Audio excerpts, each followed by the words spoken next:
Hey everybody, welcome back to this Extreme Warfare Revenge series. My name is Andy, your uncommentator for episode number 29 of this multi-video extravaganza, where I'm recording a year's worth of shows for PWG on, as I've already said, Extreme Warfare Revenge.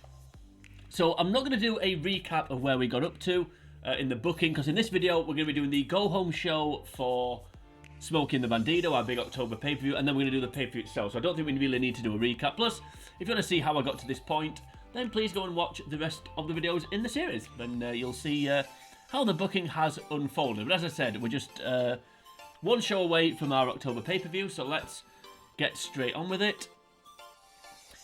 And it looks like we've got a lot of interesting news, particularly to do with NJPW. So we'll get to that in a second. So let's quickly flick through these. Evolution. Who remembers that pay-per-view? It was great. It was really, really good. There was that really awesome Becky Lynch, Charlotte Flair match, wasn't there, on that event? Shame it only happened once. But anyway, whatever. I don't need to worry too much about that. Right, so AAA have signed the Pope. Fair enough. Francis Taylor's gone to... Yeah, I don't know who that is. Mojo Rawley's gone to House of Hardcore, because why not? Shane Douglas gone to AW. Fair enough. Right, so we've got weekly promotion, but we'll come back to those actually. Let's have a look at what's happened with NJPW. So they've clearly become global. So MLW are now Cult. That's exciting. Impact are now national. NJPW are global, like we said. Okay, so they've signed Rocky Romero, Takahashi, Sanada. I mean, to be fair, they're just changing their contracts from open to written. Taven, Robinson, Cruz, Jay White, and PCO. Well, I'm glad about PCO because now, if you remember, we had the mystery.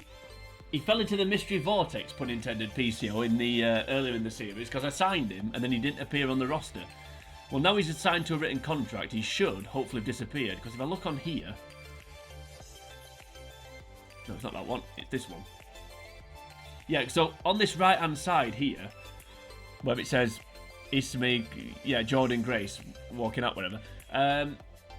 Carmella and Swoggle couple. Yeah, can't imagine that one. Anyway, move on. Yeah, it said PCO waiting to debut or something like that. Well, obviously now he's been signed to a written contract. That will have got rid of that. Let's have a quick look at the promotion battles. Yeah, usual stuff. So the others we have more star power and better production, but they have better workers. So that's what's causing us to kind of go stagnant, just at above 10%. Because the more companies that become national, the more we're struggling to compete with them. So we're fourth behind Ring of Honor. Let's have a look. So they're only 6% ahead of us. Fair enough. Okay, I'm not going to bother deleting the emails. I'll do that in between recordings like I normally do. Right, okay. So plenty of emails here. Let's just flick through them real quick. See if there's anything exciting happening. Right, delete that, we don't care about that. So AAA have signed Mercedes Martinez. Okay, fair enough. AR Fox to Ring of Honor. Delta to Ring of Honor on a written contract. Dragon Kid. Amazing Red. Oni Lorcan to Impact. Why not? And Danny Burch as well. That'd be awesome. Eugene. No, not quite Danny Burch. Same haircut, but yeah. Devoy Smith. Yeah, fair enough. Chris Dickinson. Sammy Callan. Necro Butcher. Yeah, these are all open contracts. Masato Yoshina's gone to CMLL. It'll be rather than CZW. Well, should be easy on your body anyway. Ordaz has gone to AAW even. Titan. DJZ's gone to Shimmer, because why not? Cloudy to MCW. Frightmare has the only signed for a while in the last video. Like I've said a million times over this series, normally what you find on this is when somebody signs a wrestler, then a load of other companies also sign them. It was the same with Ryback, Keiji Muto. Takahashi's gone to Beyond. Matt Riddle's gone to MLW. As has Kenta, Honma, Sammy Callahan. See, I mean, in these emails alone, how many times has Sammy Callahan's name appeared? Rhino, D'Lo Brown. I was thinking about signing him. Oh, Frightmare. So Frightmare's already been signed up, despite the fact that Yeah, okay, fair enough. Mr. Is that S.A. Rios? I'll have to check that. Again, that person, signed by somebody else and now signed here. Just Incredible's gone to Rise, fair enough. David Finlay, Mike Kanellis. David Finlay's gone to WoW, okay. As has Marufuji. And Garza Jr., well, given his gimmick in WWE, that'll go down well. And then some staff sign. Yeah, Mr. Aguila. Is that S.A. Rios? Let's have a quick look. So I need to tick that, I think. I believe it is. I'd be surprised if it wasn't. I should have looked on here. I don't think the alter egos are on, though.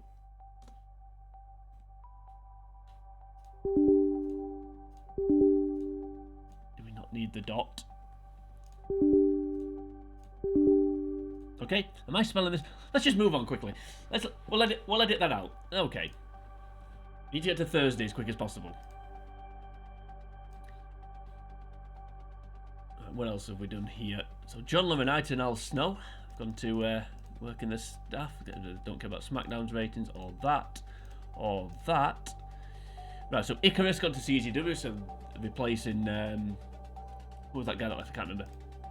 Samata Yamato to CCW. Sonya Deville to CZW. That'd be interesting. Ring of Honor have signed Tyler Breeze, because why not?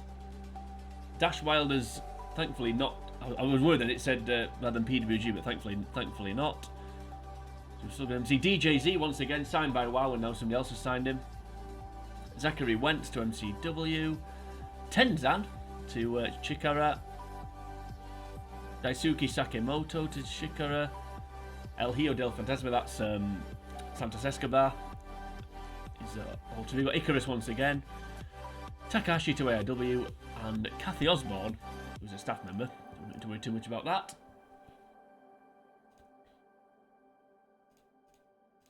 Okay, looks like the mass hirings have ended.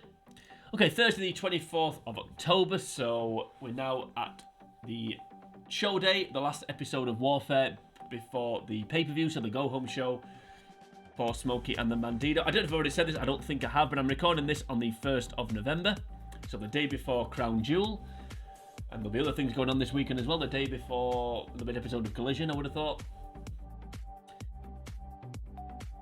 Power Struggle, when's that? I don't know. Anyway, let's not worry about that. Let's instead book this episode of Warfare. So we're going to kick things off with a match that was signed on the last video, the last episode of Outrage. And it's the #1 contenders match, kind of. Because it's going to be Deonna Purrazzo taking on Kairi Sane once again. And these two have actually fought on a pay-per-view. I can't remember which one it was, but Kairi won. I can remember that. But she's not going to win this time. It's going to be Deonna. She's going to win cleanly, and then after the match, Io is going to attack her. Just to set up the title match for the pay-per-view. And once again, to drill home the point that don't back down, double down on the point that Deonna Purrazzo is totally outnumbered in this fight against the stunning Sukeban. I think we've ridden that horse into the ground, but just in case anyone's not picked it up, we'll keep mentioning it. Yeah, build to a future match. Yeah, I'm recording this. The last video, I recorded it the day before I uploaded it, and I'm going to do that again. Why not? Twice in 2 weeks. Let's. That will probably become a thing. Having said that, I actually breaking the fourth wall a bit here. I actually don't have any more shows written after the pay-per-view. So normally I've got like a month or so's worth of shows written in advance, and then I just record them. But I haven't actually got anything written, so I need to get my thinking cap on, so to speak. Right, tag confrontation. So they'll not actually come to blows. So it's going to be Dash Wilder and Scott Dawson. Which is why I was glad Dash wasn't signed to a written contract by anybody, or he didn't leave because I need him. And so the Revival, and they're going to argue with the Rock and Roll Express. So that's just building up to the tournament, the tag team tournament finals, which is going to be taking place at the pay-per-view. I've said this before, but I do like go-home shows. They're quite easy to do because you just basically look at your pay-per-view card and think, right, let's just do an angle or a match relating to these, relating even if I can get my words out, to each one of these matches. So it's fairly straightforward, a bit like this segment. So worker goes into another locker room, and it's Real One, open brackets, Enzo Amore, close brackets, going to see Super Dragon, who's basically going to complain to management. That's like he always does. Next segment, more angles building up. We will actually have some matches on this show eventually, other than the opener. This is a one-on-one angle, and it's a call out for a brawl. And there we go. So Mick Foley, not happy there was attacked last week by Scott Hall, comes out and says, well, what, you know, if you're that much of a bad guy, hint hint, then come out and face me man to man. And Scott Hall does come out and then they have a fight. That builds up for their match, and then we're going to actually have a match. Instead of building up to a match, let's have one. It's going to be a tag team match player, and it's going to be a female tag team match. It's going to be Mia Yim and Hania taking on Mickie James and Nicole Matthews. So of course, Mickie James and Mia Yim facing each other at the pay-per-view. Nicole Matthews beat Mia Yim in her debut to win a contract. However, she only won because Mickie James helped her. So they're now teaming up and they're going to win. So Mickie can pin Hania cleanly. But then there'll be a revenge attack. So what would happen in this match, actually, I think, I can't book this, but what would happen is Mia Yim would kind of walk out on Hania. Hania would get pinned. So Mia Yim would maybe start the match, tag Hania in, walk off up the ramp, and then it just would end up being a handicap match. So Hania would then lose quite quickly, and then Mia Yim would come running through the crowd and attack Mickie and Nicole from behind, and Hania, because she's a heel, despite the fact that Mia Yim walked out and it would help her beat her up. I think that'd be quite cool, actually. So she walks out the match and then comes back in through the crowd and beats them up. So she walks out and then the camera can pick her up saying, well, I'm not putting my body on the line before this pay-per-view match, blah blah blah. So you get the idea. So again, building up to a future match for that one. And speaking of building up to a future match, we're going to do that again here, but this time in interview format, because this guy is the best way to do it. It's Eli Drake, and he's going to just basically talk trash about Brian Cage, and that's going to hype their upcoming match at the pay-per-view. Right, speaking of pay-per-view build, we've got another match, another tag team match player to a lot of tag team matches on this show. I haven't paced this out very well because I've got a lot. Okay, it doesn't matter. Well, we're partway through now, so we'll just get on with it. Right, so it's going to be El Cutrero and Sanson, NGD as I call them. And they're going to take on Octagon and Chris Sabin. Now, this match would have been announced in as a graphic or something at the start of the show, saying, oh, well, they're going to be teaming up tonight. So Octagon and Chris Sabin have kind of been helping each other out a little bit.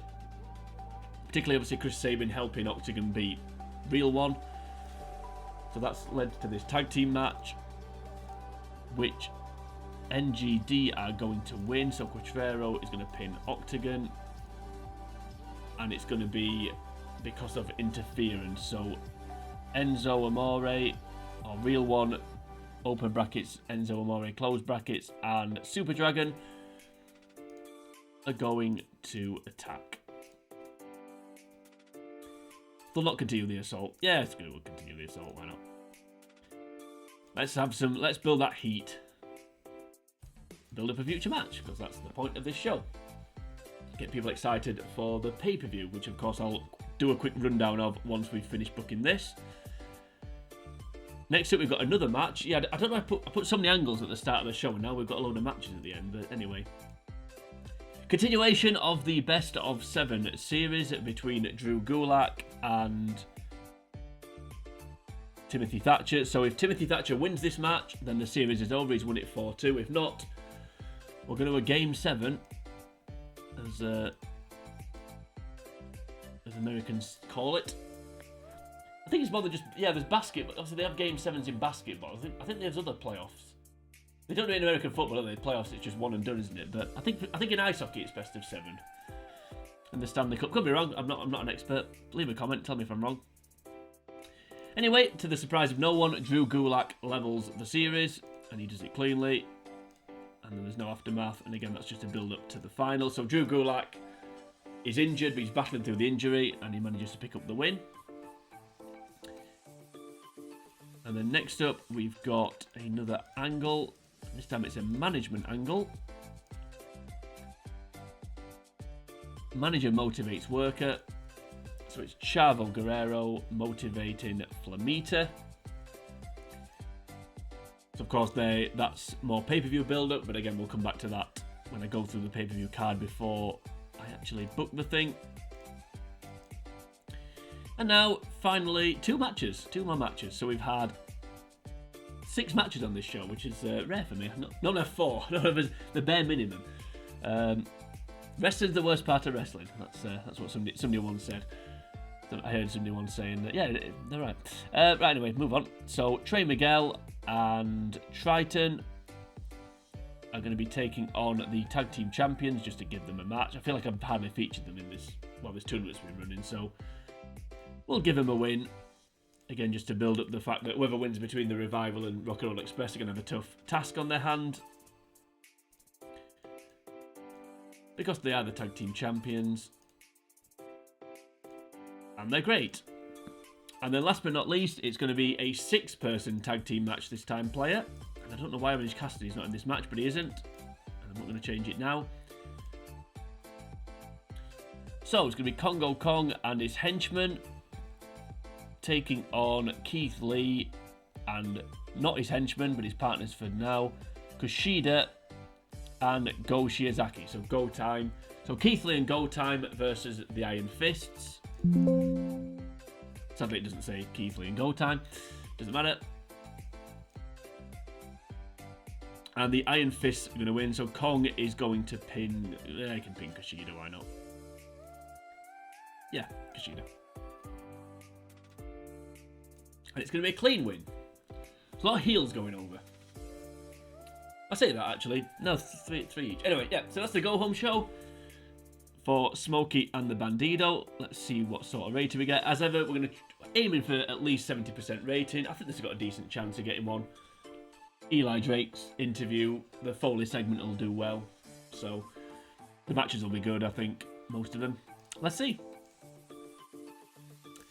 Yeah, 76%, so that's a pretty good start. Kyrie and Diona.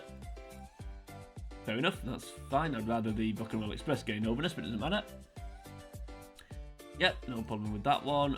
Okay, maybe that won't go down so well. I was hoping for a bit better there. I certainly didn't want that to happen. That kind of sucks.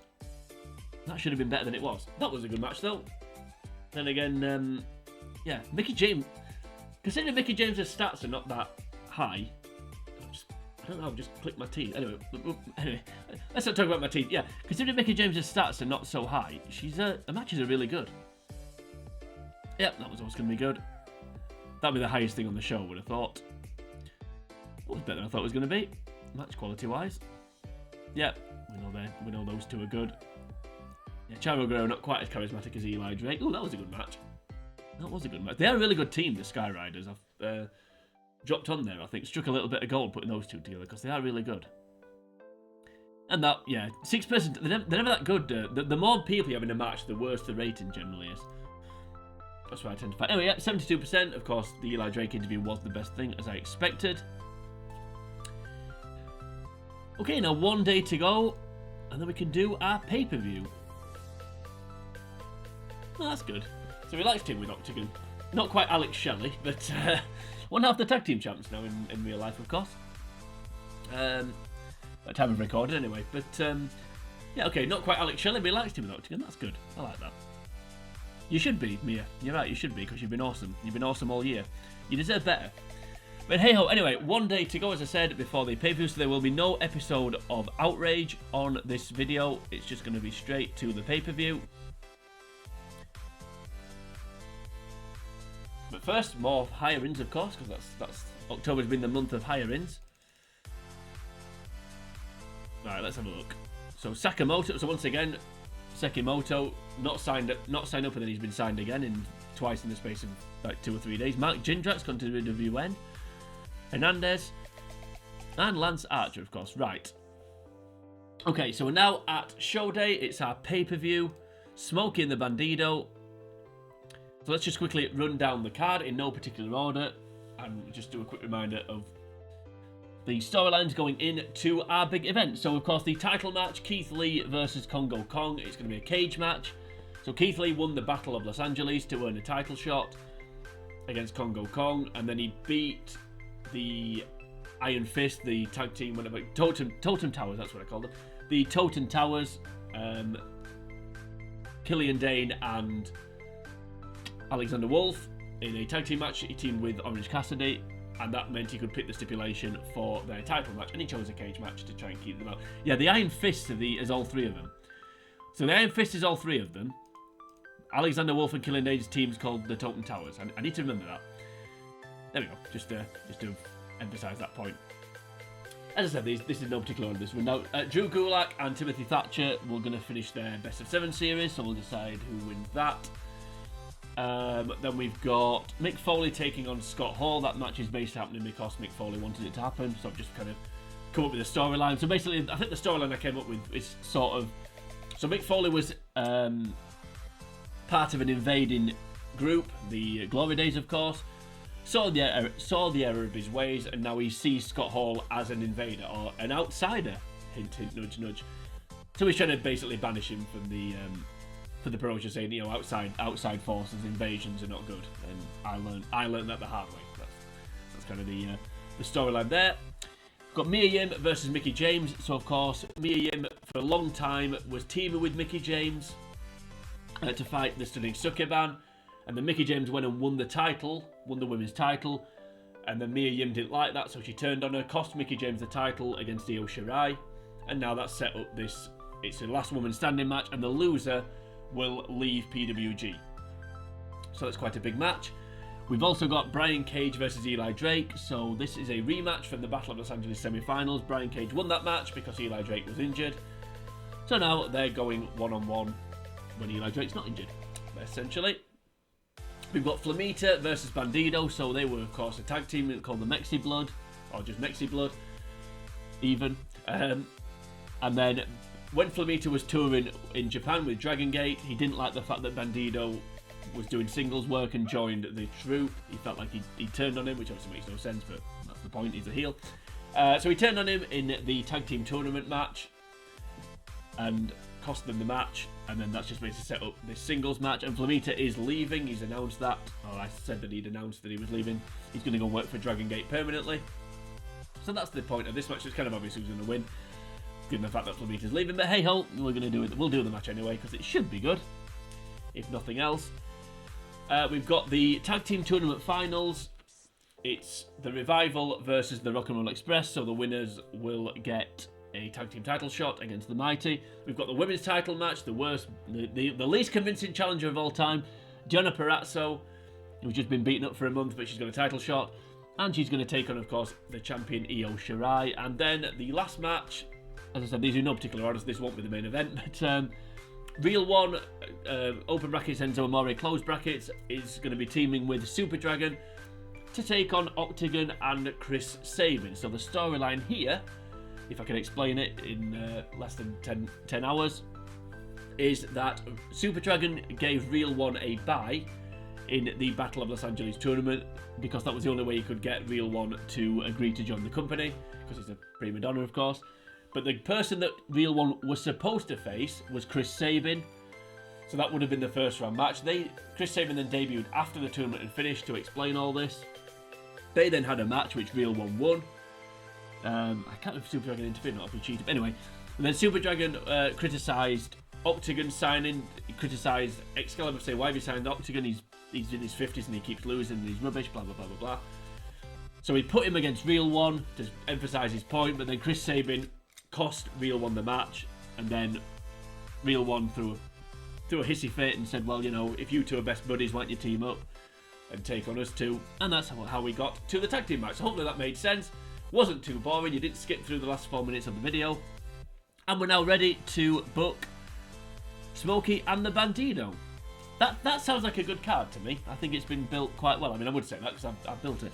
But yeah, I think it could be a good card, this one. So, we'll not do anything special. I'm tempted to do something. They don't actually... I don't think they improve the quality of the show, so it just feels like a waste of money. But, yeah, maybe before the end of the year we'll do something special. I think I did it for... when I did All-Star Weekend. I think I put something on.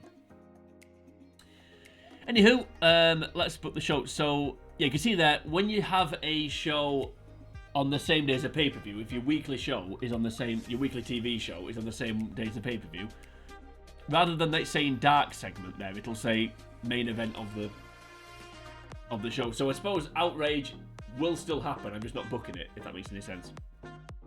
So the main event of Outrage, this feels a bit harsh, but the main event of Outrage is actually going to be the conclusion of the best of 7. I feel like this deserves to be on the pay-per-view, but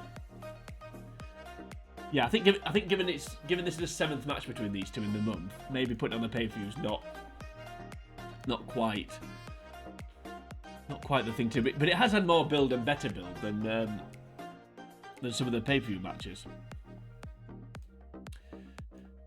Okay, so Timothy Thatcher versus Drew Gulak. Who's going to win? Place your bets now. Decide amongst yourselves who's going to win this tournament. It's going to be a tournament. Who's going to win this series? Is it going to be Drew Gulak? Is it going to be Timothy Thatcher? Drum roll, please. I'll edit in a drum roll sound. I won't do that. But it's going to be Drew Gulak. So Drew Gulak is going to win. So he wins the last 2 matches to take the series 4-3. And he can celebrate after. Why not? We'll have a fight. We'll have a pyro display as Outrage goes off the air. Drew Gulak celebrating, and then Pat McAfee screaming down the microphone, "Hey, make sure you buy the pay-per-view. Join us for the." Obviously, he'll do it better than that, but you get the idea. So Drew Gulak celebrates, and we'll say put in a good match. Why not? That might make the match a tiny bit better, but probably not. And then the pay-per-view itself. So we're going to kick things off with the tournament finals. The tag tournament finals. I feel like Chicken Tonight. No, I feel like this would be sort of. I mean, I don't know, but I feel like this would almost be like the Revival's sort of wet dream, if you like. You know, an opportunity to wrestle the Rock and Roll Express, given that they, you know, quite overtly, you know, the gimmicks basically. Well, we like tag team wrestling, and you know, is there a more legendary tag team than the Rock and Roll Express? I mean, some people would say there is. But certainly from, you know, back in the day tag teams, if you like. So I think this, yeah, as I said, this would be like a wet dream for the Revival. I think they'd be quite happy to... Obviously, it's babyface versus babyface, which isn't useful, but won't help the crowd reaction. But I'd have the Revival been a bit heelish here, because I'd want the crowd to get on the Rock and Roll Express's side. And that's because they're going to win the match, believe it or not. So it's going to be... doesn't really matter which way around it is. So we'll say Ricky pins Dawson, why not? So I know Brian Alvarez and people like him would probably go mad at me for this, but we teased that it would be the Mighty versus the Revival. So the Mighty didn't want the Mighty didn't want the Revival to win the tournament, and they've kind of made that clear all the way through. But the Revival aren't going to win the tournament, so we're not going to get that match. So we've teased the match, and now we're not getting it. And I think sometimes you can get away with that. I know a lot of wrestling journalists and fans probably wouldn't agree with that, but yeah, I think you could get away with that, and I can't pick the Aftermath I want to pick, which is annoying. So we'll have to have. I'll just a bit of celebrate again. Why not? I want to pick Handshake because I think you know, Handshake. They raise the Revival raise Rock and Roll Express's arms. Put Rock and Roll Express over. That is the point of that match. Get them ready for that title shot. Okay. So we're teasing a match and we're not getting it. But hey ho. I mean, we could still get it, but not yet. Okay, speaking of title matches, the worst built challenger in the history of wrestling. It's Deonna Purrazzo who's going to challenge Io Shirai for the Women's Championship. And to the surprise of absolutely no one with a brain cell, Io Shirai is going to win. However, we're going to do a bit of a screwy finish, so Asuka will run in. So we'll have Katrina, she'll get up on the apron, snap her fingers, and Asuka will run in and cost Deonna the match. And then they can beat her up 2-on-1 afterwards. Again, to double down on the point that Deonna Purrazzo is outnumbered. Yeah, no purpose that one.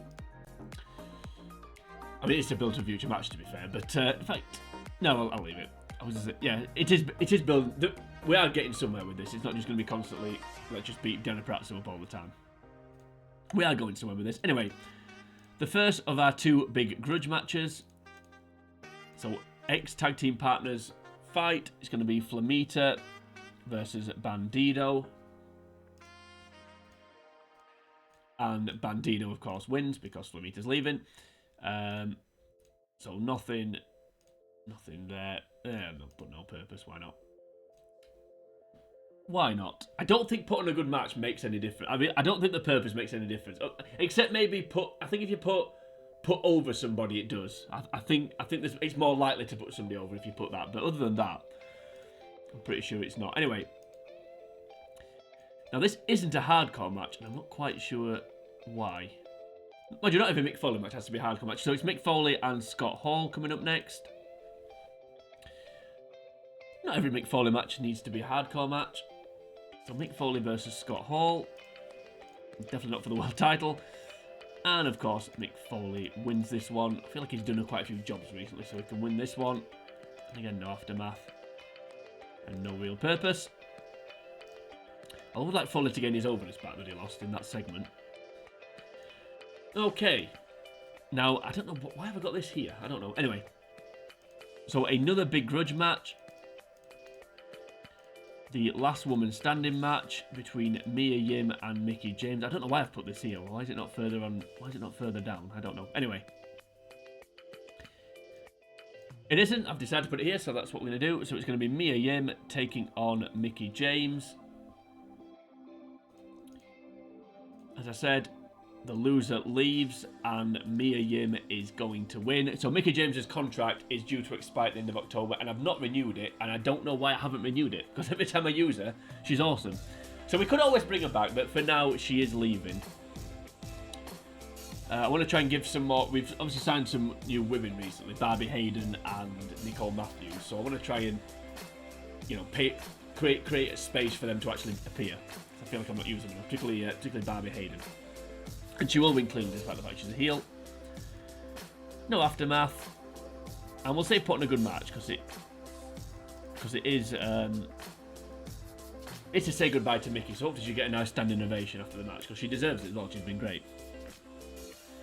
You deserve it. Clap, clap, clap, clap, clap. She does deserve a nice round of applause. Okay.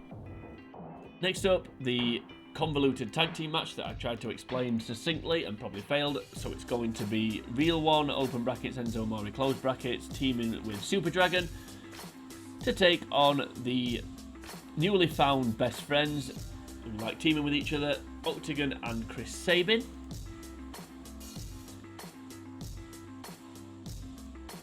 And we're going to give Octagon the win over Super Dragon. So again, just kind of paying off the fact that Super Dragon thinks Octagon shouldn't be signed. Well, now he's going to pin him cleanly. So that's all good. All good stuff. That pays off that little storyline. If you like, right, 2 matches to go.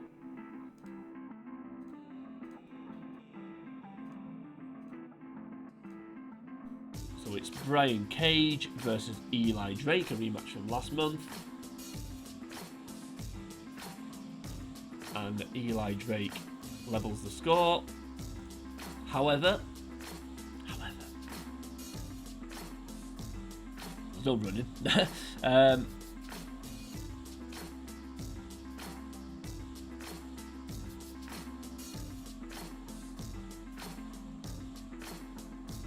Should we,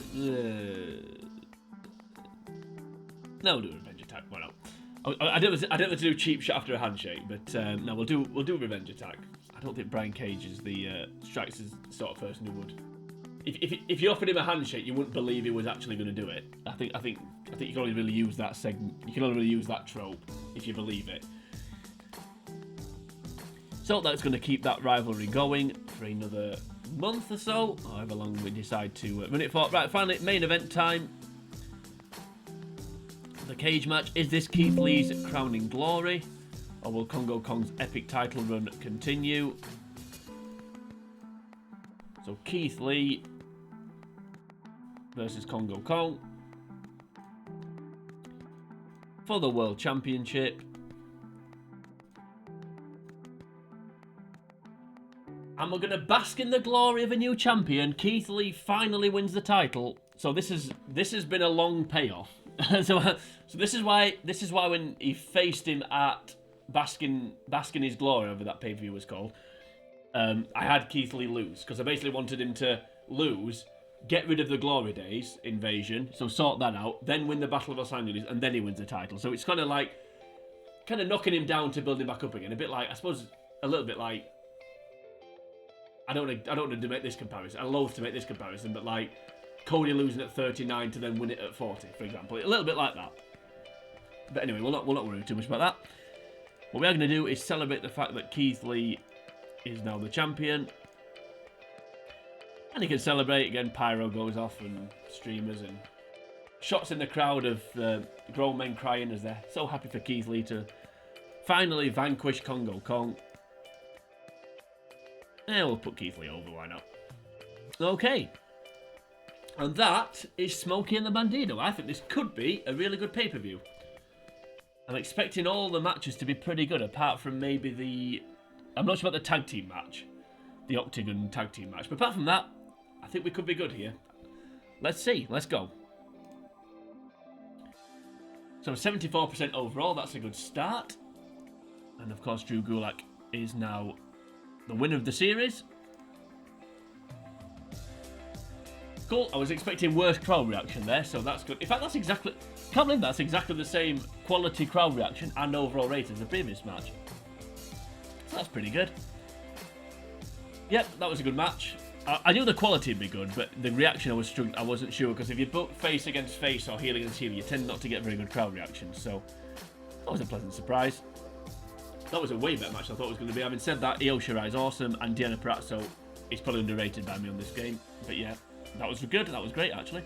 Really, really good. Yeah, fair enough. I mean, again, Flamita's not that over, so that was always going to suffer a little bit. I was hoping for a little bit better there, but given Foley's stats and Scott Hall's stats, it was never going to be... yeah, it was only going to be a Mega Ricardo, was it? So we'll take that. Yep, that's fine. Good crowd reaction, which I was hoping for. I would like to think it would be a little bit longer than that, though. And it's the last woman standing match. I was hoping that the Foley Scott Hall match won't be very long, and the Flamita Bandido match I won't have very long either, because they can move so quickly, you can pack a lot in, just to give more time to this match. Just saying. Oh, that was good. That was way better than I thought it was going to be. I'll take that. But again, though, I wouldn't have that. Look at all that. I wouldn't have that longer than the Mickie James match. Yep, good match, as we know. Oh, there we go. And the world title's gained image. So Keith Lee's not got over, but the world title's gained an image. Well, that was a great pay-per-view. I'm hoping 75% overall here, at least. Yep, 75%. Just bang on. Best match was the two women's matches, or the joint best matches. Yeah, like I keep saying, Mickie James is really good. I feel like I don't know why, I feel like I'm making a mistake getting rid of her, but the decision's been made. Of course, Io's Io. There's no words for Io. And yeah, Mia Yim's been awesome since I signed her, so that's good. And like I said, Deonna, I don't really appreciate Deonna enough, I don't think. Anyway, that's the end of that. So we got a 0.43 buy rate. I don't know if that's up or down from the last one, but nearly over 5,500 people turned up, so that's good. And it's also the end of the video. So before I record the next video, I'll sort all these emails out, get them deleted, and check one or two other bits and bobs. Of course, we're at the end of the month now, so we'll be changing over into November. I think, though, if you look at the calendar, well, no, for a fact, you don't need to look at the calendar. So our next show, our next episode of Warfare is going to be on Halloween. So we will skip over the next month. We'll skip into the next month, actually, in the video, rather than before I record it. So that'll be something a little bit different, because I think the last couple of, certainly the last month change, I did it without recording it. So the next video may take a little bit longer, because I may need to sort a few bits and bobs out on the 1st of November, which is the day today, of course, because I'm a week or so behind, unfortunately, real life, but sometimes real life does get in the way, and sometimes it's because I just talk too much like I am doing now. So that is the end of this video. So if you enjoyed this video, then please like and share the video. You can also leave a comment on the video should you choose to do that. While you're here on YouTube, if you head on over to the channel, doing commentator, you'll find the rest of the videos in this playlist, apart from one which has been lost to time. So if you want to see how I've got to this point with some of the booking, then please go and check out the rest of the videos in this series.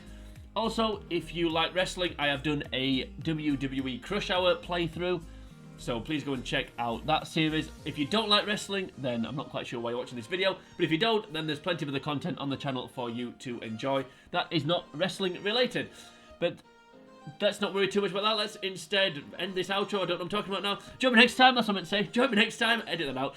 We'll be moving on to November, and we'll be starting the build to our next pay-per-view, which is going to be called I Don't Know. But to at that point, for now, from me, it is sayonara.